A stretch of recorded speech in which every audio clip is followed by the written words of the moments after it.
Back to the book of Judges this morning as we continue our series in Samson, or the life of Samson. And today we get into part of his life. We really just got right up through his birth last week, and so we get into his life this morning. Judges chapter 14. Judges 14.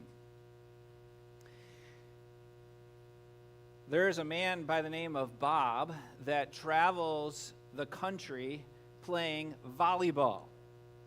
And he uses volleyball as a platform to speak to young people. Now, what is unique is that he will go somewhere and he will play against a team, a volleyball team, but he himself does not have a team. Instead, what Bob does is he challenges an entire team and he takes them on all by himself. And you would think that a one-man team against a volleyball team would put him at a major disadvantage.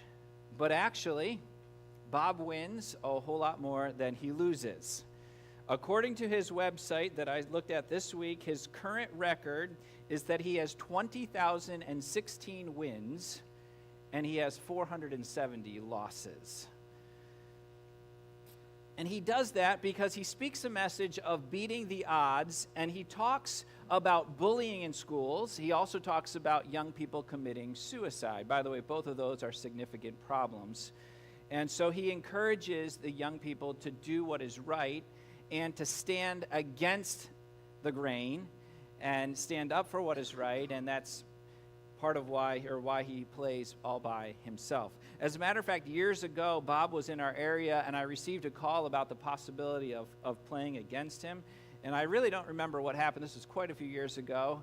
I wish I had had that opportunity, but I guess I would have lost probably. So maybe it was better, right, for my pride that I didn't. But I didn't get to play against him.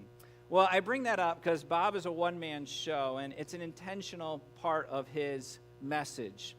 And we're studying Samson, one of the judges of Israel. Now, some of the other judges would lead armies. For instance, you had Deborah and Barak earlier in the book, but you have them working with an army as they would go out. You also have Gideon.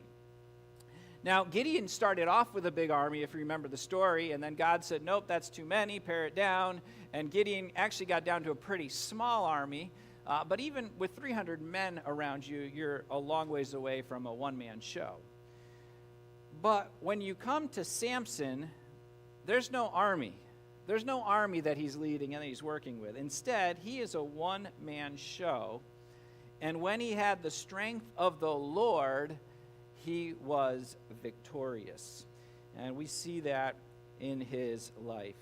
So, as I said, last week we began with Samson. We saw the announcement that was made to his parents. They are told, you're going to have a son. That son is going to be a Nazirite. We got to the end of chapter 13 where Samson's birth is recorded. And today we pick up in chapter 14. And as we jump into the life of Samson, I think we probably all enjoy the brute strength that he displays, and probably in particular for the young men. They like the thought of that guy out there that can just go out and take on everybody. And, as young men, and for the men here, let's be honest, we thought we were that when we were little too, right? We just thought we could take on everything and everybody, and some of us eventually grow up and realize that that's not true, but we think that way. As a kid, I always enjoyed hearing Samson. And I alluded to it last week, but Samson's life also can present a bit of a problem for us too, because Samson doesn't always make good and right decisions. However, we have to understand this, that despite his poor decisions, God uses him in a mighty way. Now, I'm not going to address that tension yet, but it is something for us to consider in this study. So let's begin here in chapter 14, and I've entitled this for today, Samson's Riddle. Samson's Riddle, and if you heard earlier, Pastor Matt led us in reading about the riddle that he told. We'll get to that riddle, and this is part of what happens at the wedding. But we begin this morning with Samson demands a wife. Samson demands a wife. Chapter 13, we ended with his birth. We really have two sentences that describe him from the time of birth to the time that he grew up. We're told the Spirit of the Lord was stirring in him. And so when we arrive in chapter 14, he is a grown man. And the first picture that we see, the first thing we see of him is he goes to Timnah, where he sees a woman that catches his attention. All we're told is that he sees a woman and she catches his attention. So he goes back home. Verse number 1 of chapter 14. Let's read the first 4 verses. And Samson went down to Timnath and saw a woman in Timnath of the daughters of the Philistines. And he came up and told his father and his mother and said, I have seen a woman in Timnath of the daughters of the Philistines. Now, therefore, get her for me to wife. Then his father and his mother said unto him, Is there never a woman among the daughters of thy brethren, or among all my people, that thou goest to take a wife of the uncircumcised Philistines? And Samson said unto his father, Get her for me, for she pleaseth me well. But his father and his mother knew not that it was of the Lord that he sought an occasion against the Philistines, for at that time the Philistines had dominion over Israel. So we understand here that he wants a woman to marry, a Philistine woman. And so we are immediately presented with a problem here. The Mosaic law was crystal clear that the Israelites were not to intermarry with other nations. And the issue is that by intermarrying with other nations, it would now introduce the worship of false gods into your home and open yourself up to the pagan practices of these people. And so God clearly stated that I am God, I am the only one to be worshipped, you should not worship other gods.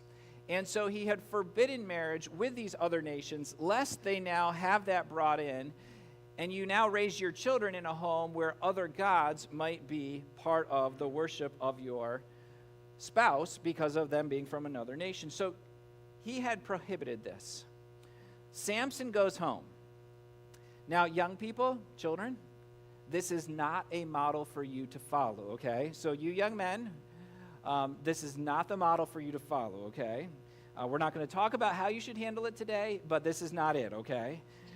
So Samson goes home and he demands of his parents to go get this woman. Now, in that day, marriages were contracted by the parents. So he is going through the proper channel to get the parents involved. That is how it worked in that day. However, it created a huge problem for his parents. Now, remember last week we said the parents knew, because they had had the visit from the angel of the Lord, as we talked about last week, they knew Samson was going to be set aside for a special purpose.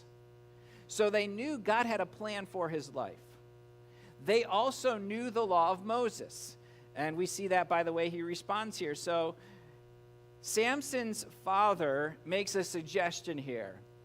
And maybe dad didn't want to just say, no, I'm not going to do it. I don't know if he was fearful of Samson or he was just trying to be diplomatic. But Samson's dad suggests instead, why don't you, or his parents say, why don't you consider a wife from among our people? In other words, why don't you find a woman of the nation of Israel? And God would be pleased with that, and we would gladly put that marriage together for you because we know that would honor the Lord. But verse 3, Samson demands that they get her, and notice the basis that he demands it on. It pleases me. That's what I want. No, he is doing what he wants. And this is one of the challenges. So he is doing what is right in his own eyes, might even say. In verse 4, we do read this, though. His parents did not realize that this was from the Lord. It was of the Lord. And this seems to relieve all the tension as if God is giving his stamp of approval on it. And let me say this for now. I believe what Samson was doing here was wrong. It violated the law of Moses. However, we see God overruling even his wrongdoing and even using it for his purpose.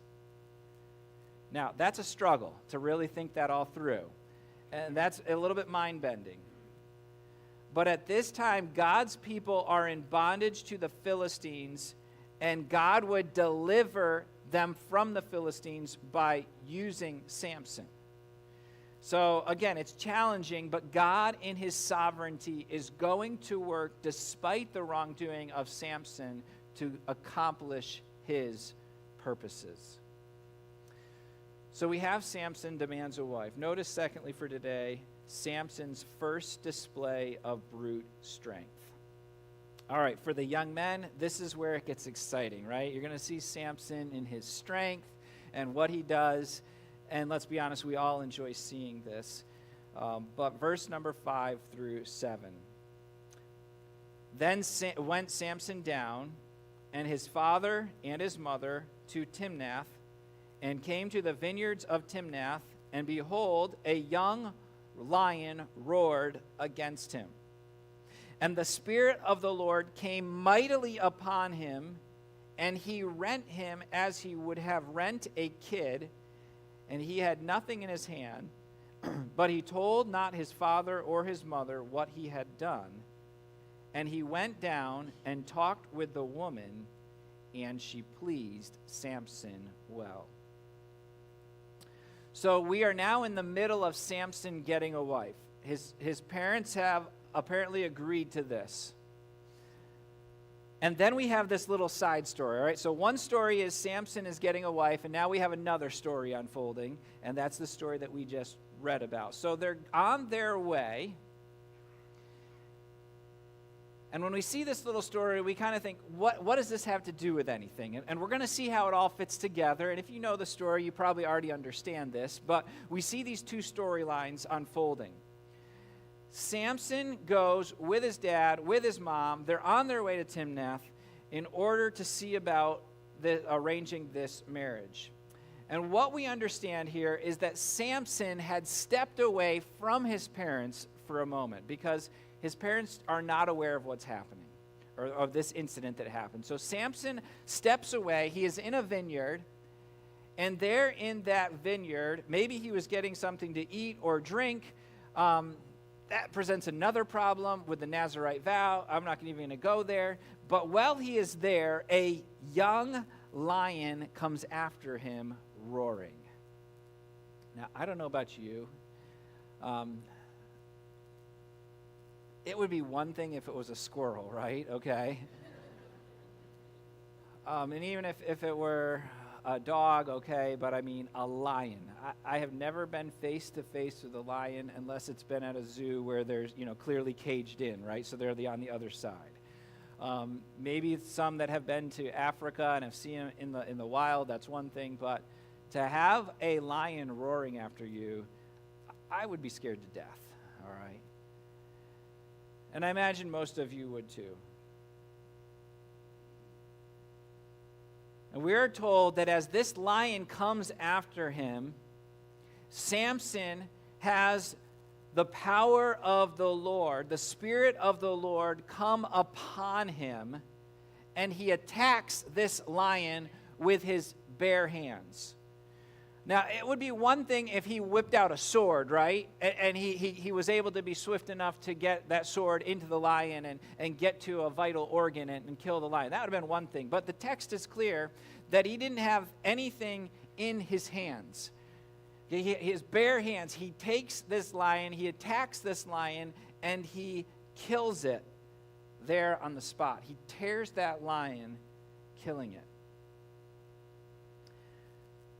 Now, I want to note a couple of things here. First of all, we have a clear explanation that this is of the Lord, okay? I know I talked last week and mentioned that Samson would be part of the world's strongest man competition, or people would think that, but the fact of the matter is that Samson didn't have superhuman strength just all by himself. It wasn't a workout program or a diet or a special magic pill that he took. It was the Lord that gave him the strength to do what he did. Samson only was able to do this because of God's power, and God has this for his purpose.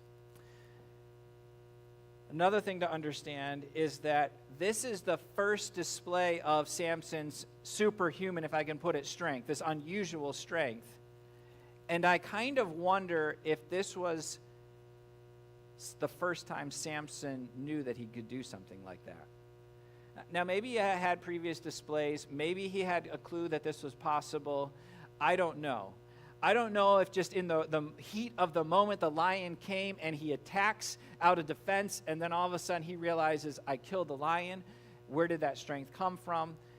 But here he understands now. We know at least at this point he understands that he has this unusual strength.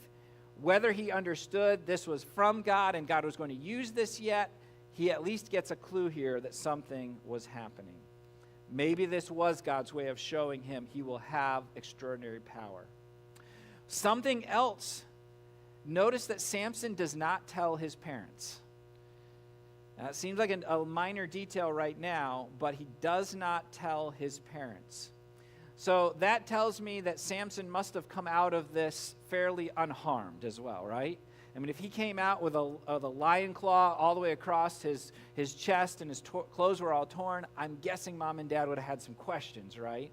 But he doesn't tell them, so we can assume he came out virtually unharmed from this. If there was blood everywhere, that would have been a clear sign something was going on.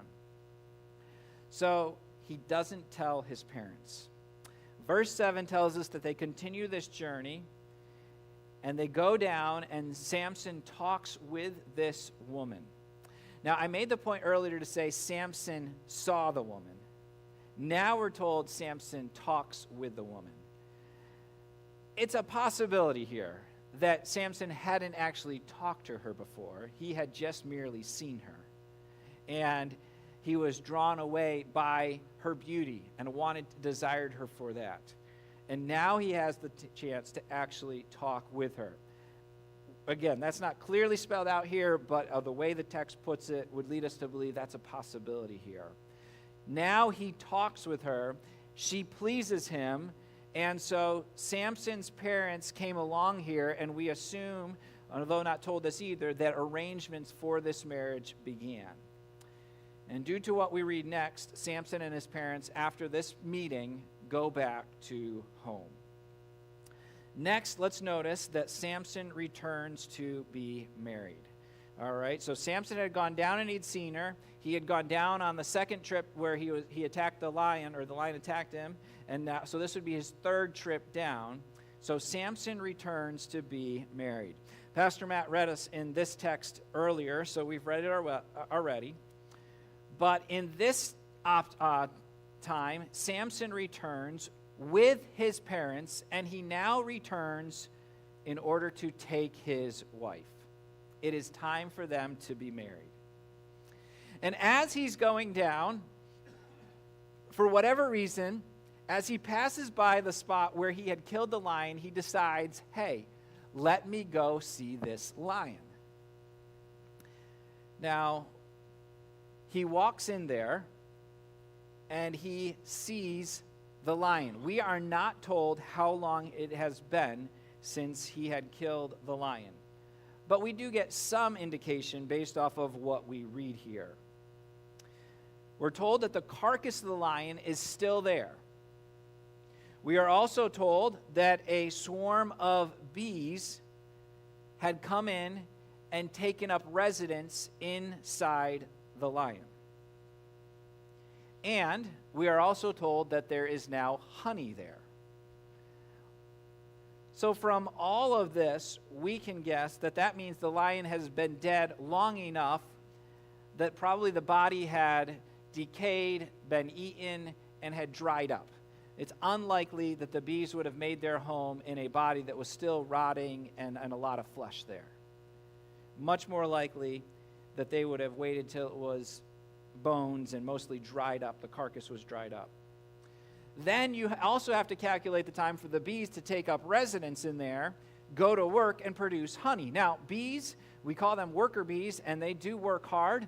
And I understand they literally work themselves right to death, so that they do work hard. But it's going to take some time to produce enough honey that he can put his hand in there and get a handful and share it with his parents, as we see here. So we can guess by this that it wasn't days or even weeks. Probably we're talking about months. One commentator suggested that the normal betrothal period would be even up to a year. So this could have been a year later.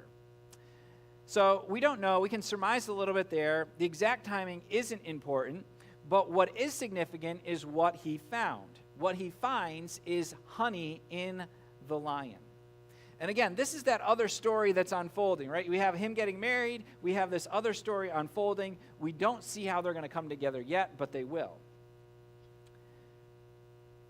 Apparently, something else to note here is that it is not commonplace for bees to take up residence in a place like that as well.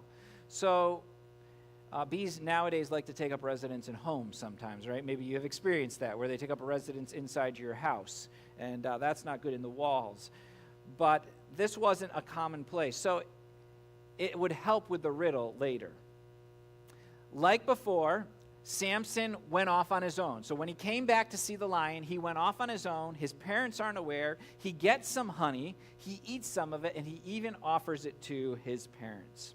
Now, whether or not eating honey from the lion's carcass violated the Nazirite vow is something that people consider and differ on. I'm not going to address that. You can think about that if you want. But what we are told is that he did not tell his parents, which might lead us to believe, well, maybe he knows this is wrong, but he doesn't want to tell them. But perhaps Samson kept this because he didn't want to be asked questions that might have to lead to an explanation about how did you know there was a lion there, and how did that lion get there, and all of that as well. Verse 10, we now come to the wedding feast. And this is likely a 7-day feast, a party, a celebration of this marriage.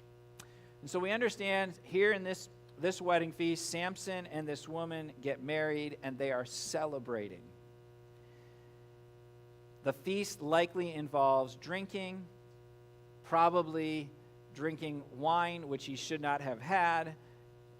Whether he drank and partook or not, exactly what happened here, we aren't told all the details, but this was a feast. What we do find out is that there are 30 companions, 30 friends that are brought to Samson to celebrate with him. So they provide these friends to hang out with him, to celebrate with him. Now think about this. At this time, Samson is not very well known to the Philistines. They have no idea that he has killed a lion with his bare hands. They have no idea what he's capable of. They have no idea what God has in store for him. As a matter of fact, if you were one of those 30 and you knew what he was going to do, you probably wouldn't have agreed to be one of his 30 friends. And so in verse 12, Samson offers to tell the 30 men a riddle and gives the terms of his offer. Now, let's be honest, men will like to do this type of stuff even now, right? Let's make a bet. I know as believers, I'm not condoning that, okay? But let's see who's right. If I'm right, if you're right, we can get this. We understand this. So he tells this riddle, and they will have the 7 days of the feast in order to solve it. And if the feast ends and they can't solve it, Samson wins. If they come up with an answer before the end of the feast, then the 30 men win. The loser, the consequence we might say, has to provide 30 sheets and 30 changes of clothing. And the 30 sheets we probably understand as an undergarment, and then the 30 changes of clothing on top. So essentially, Samson was telling them, either each one of you will have to give me a garment, a change of clothes, and an undergarment, or I will provide each one of you with one, right? We get that number 30. That's probably where that number came from, because there are 30 friends. Human nature says, let's solve this problem. And if you offer 30 men a chance to solve a riddle and take down this guy that they're probably seeing as arrogant now for offering this, they're not going to back down from it, right? We men are going to go for the challenge. So they tell Samson, all right, let's hear this riddle. And this is something from a very human, very understandable. Samson is no doubt confident they're never going to figure this out. And these men think, we have 30 of us, there is no chance we're not going to figure it out. Pride on both sides here. So we can understand the human side of it, but we also have to understand that God is now at work in all of this. Okay, we haven't quite gotten to that, but this is all of the Lord. So what is the riddle? Let's go back to verse 14, and I'll read it again. And he said unto them, out of the eater came forth meat, and out of the strong came forth sweetness. So out of the eater came forth meat. Now that word meat in the Hebrew simply means food or nourishment. In other words, something to eat. So some might translate this, out of the eater came something to eat. That's the idea that we have there. We think of meat as steak, but this would just simply mean something to eat. They would have understood it that way. And then he brings out something sweet. Now, I've already given you enough information that you know what this is, okay? So he proposes this riddle, and the men begin to think through it.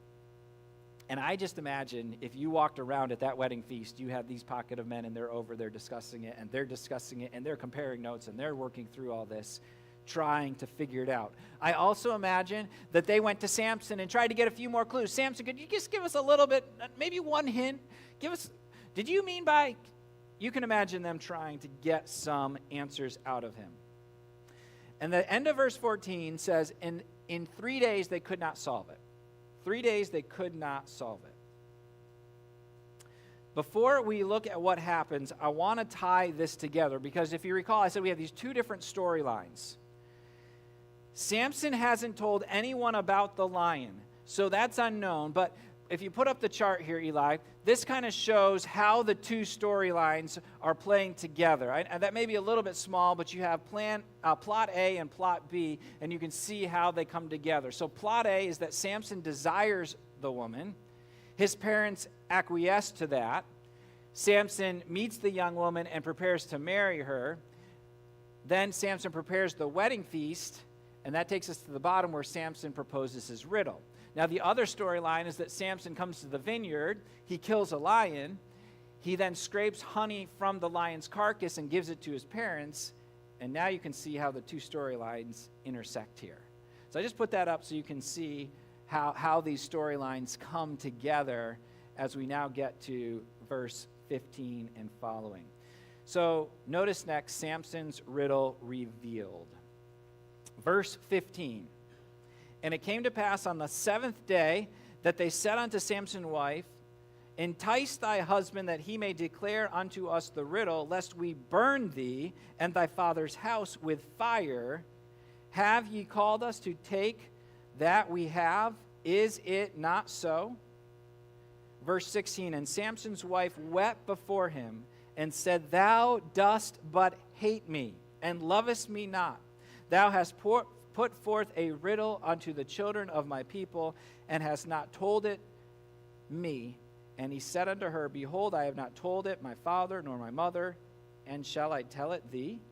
And she wept before him the 7 days while their feast lasted. And it came to pass on the 7th day that he told her, because she lay sore upon him, and she told the riddle to the children of her people. We'll stop right there. After 3 days, the men are frustrated. Okay, 3 days they couldn't expound the riddle in verse 14.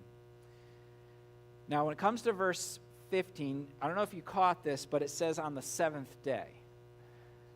All right? Notice this as well, that his wife cried on him for 7 days.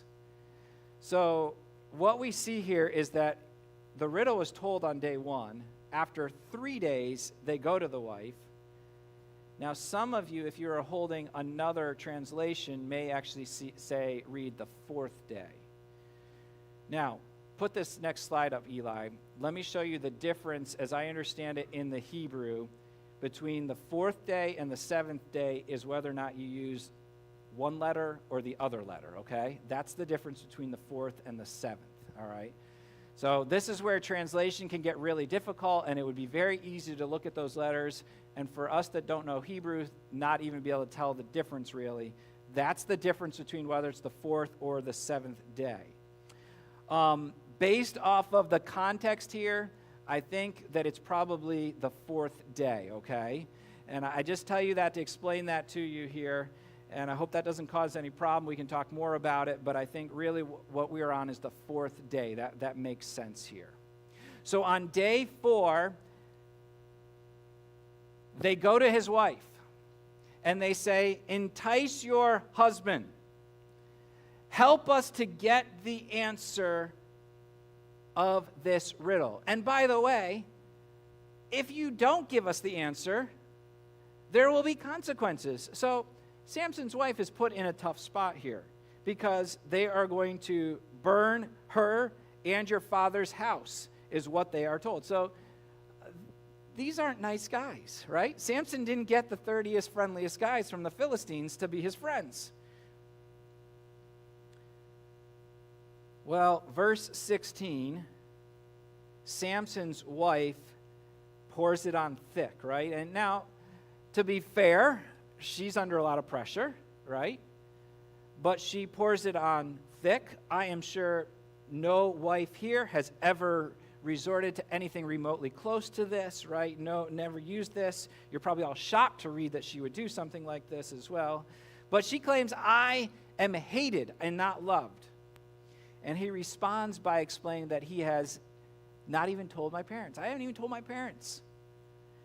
And probably now we understand that having told his parents, if he had told his parents, it would have put them in a really rough spot now, right? But the fact that his parents had no idea, can honestly say they don't know, protects them from these 30 unscrupulous men.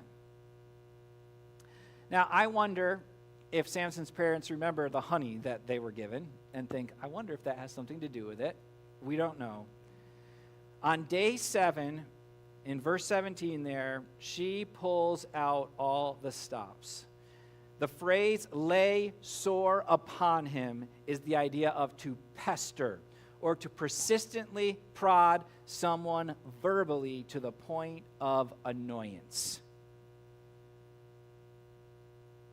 I'm sure you've experienced something like that. I'm sure some of you children have done that before, right? You have pestered your parents to the point of annoyance, and they give in. And that's what happens here. He caves, and he tells her the riddle. Now, I would imagine Samson said, all right, fine, I will tell you, but you can't tell anyone. I imagine he put that caveat there. Of course, we know that didn't work. She tells, that brings us to verse 18. And the men of the city said unto him on the seventh day, before the sun went down, what is sweeter than honey, and what is stronger than a lion?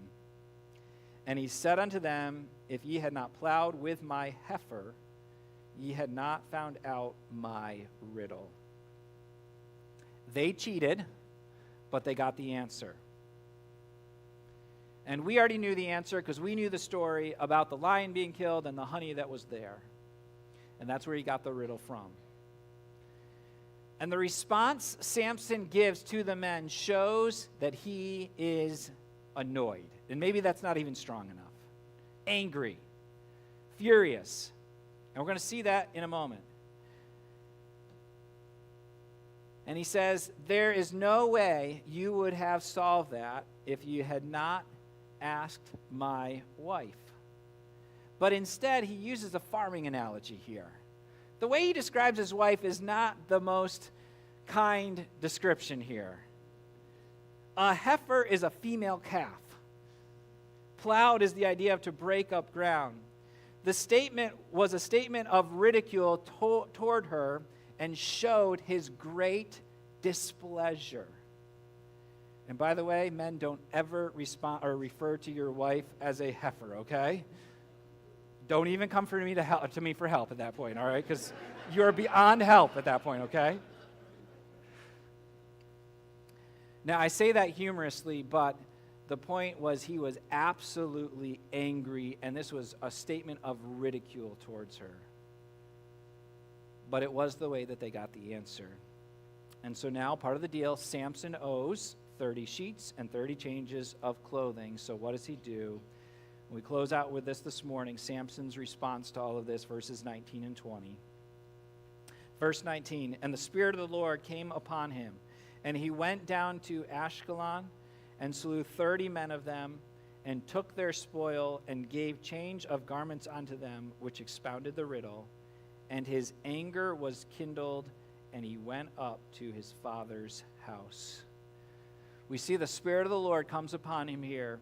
Samson needs garments, so he goes to Ashkelon. He kills 30 men. He takes their garments. He gives those garments to the 30 men. We now see here that he is angry. His anger is kindled. He is furious. And in his fury, he returns home to his father's house, seemingly abandoning his wife. Verse 20, but Samson's wife was given to his companion, whom he had used as his friend. The father of this woman gives his daughter to the friend, companion, we'd understand it probably the best man. And so she is given now to be the wife of this other man. And that concludes chapter number 14. I want to give you a couple thoughts here as we close out for today. We might think, why would God empower him to kill 30 men like that? Think about it. Samson got himself into this mess. Understand, though, that this was the first blip, we might say, on the radar that the Philistines' dominance was going to be challenged. Up until now, the Philistines have had dominance over Israel. It was 40 years, we were told last week. But this is the first indication that that's going to come to an end. God had brought Samson to deal with that. So it's the first step in freeing them from bondage. Also understand that this is tied to God's mercy on the nation of Israel. In other words, God is patient. He desires to bring his people back into a relationship with them. And in his mercy, he has provided Samson to be that instrument. So God is going to use Samson as his instrument, despite his failures, to bring Israel back into a right relationship with him. Samson only can do this in the Lord's strength, by the way. This is not because he was Superman. It's because God empowered him. But this is a reminder that God wants a relationship with his children. Now, that relationship begins with salvation. where you enter into a relationship with Jesus Christ by understanding your sinful condition, acknowledging that, and calling out to Jesus as your Savior. And if you've never done that and don't understand that, we would love to help you with that today. But that should be continued with an ongoing relationship with the Lord. And if, like the nation of Israel, you have strayed from the Lord, and if, like the nation of Israel, you would say, I'm not walking in fellowship with God, I am in sin, He wants you back. And He may take steps to bring you back. And so it's a reminder that, hey, we need to repent of our sinful ways and get back into a right relationship with God. And if you would say, by God's grace and to the best of my knowledge, I am walking in a right relationship with Him, praise God for that. And this is a good reminder that God wants to keep us on the right path. And there are consequences when we stray. So I want to give you just those couple of thoughts as we round out this morning. But next week, Samson goes back for his wife, which, as we just read, was given to another man. So next week, we'll see what happens next. Now, to this point, Samson has just made a little splash, right? A little blip on the radar. But after next week, he's going to be given a lot more attention from the Philistines because something much bigger is going to happen next week. So we'll pick that up. You can read chapter 15 if you want to get ahead on it. And we'll be in chapter 15, Lord willing, next week. Shall we pray?